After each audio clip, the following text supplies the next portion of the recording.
I am troubled by one aspect of your plan. Lord Genji alive will continue to be a serious danger, even in custody. Sohaku smiled. Unfortunately, Lord Genji will be killed in the confusion.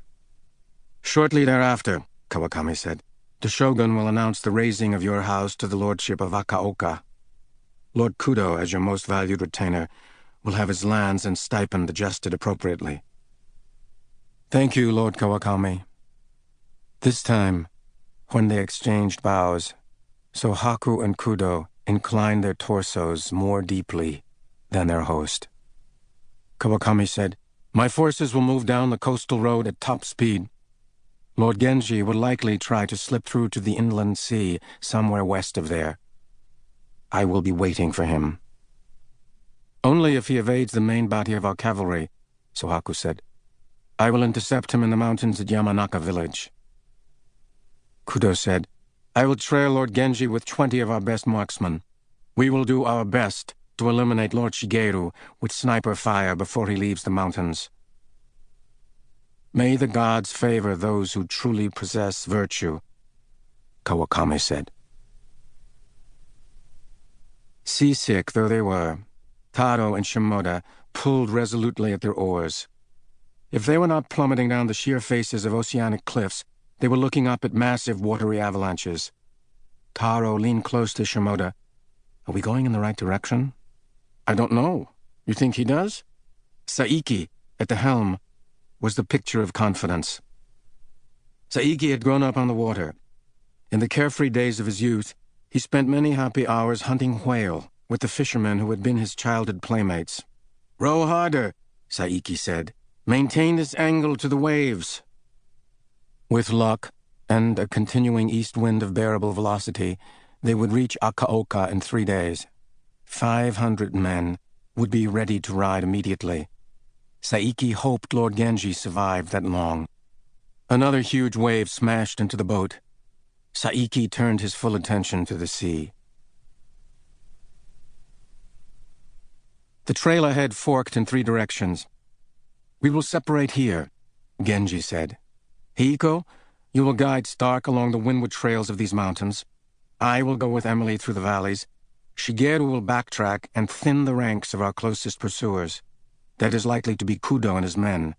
He likes snipers, so be careful. Hide will remain here. Find several locations from which you can launch ambushes. If any get this far, delay them as long as you can. Let the women travel together, Shigeru said. Stark should go with you.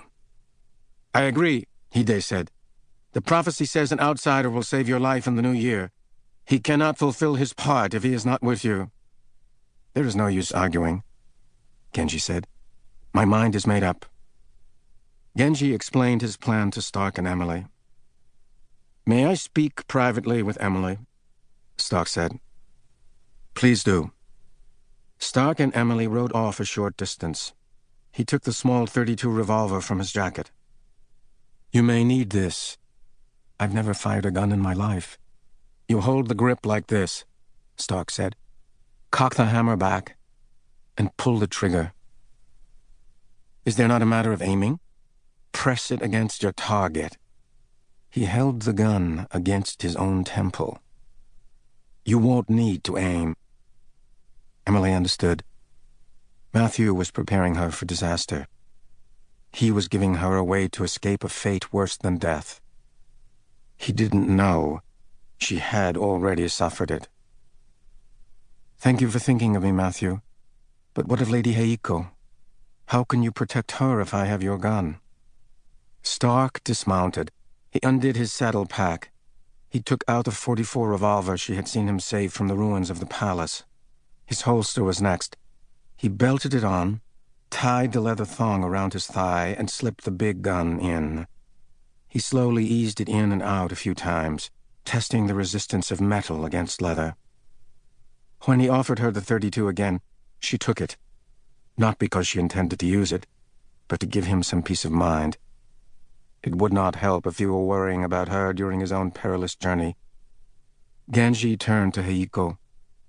I promise to show you my castle, Lady Heiko, and soon My promise will be fulfilled.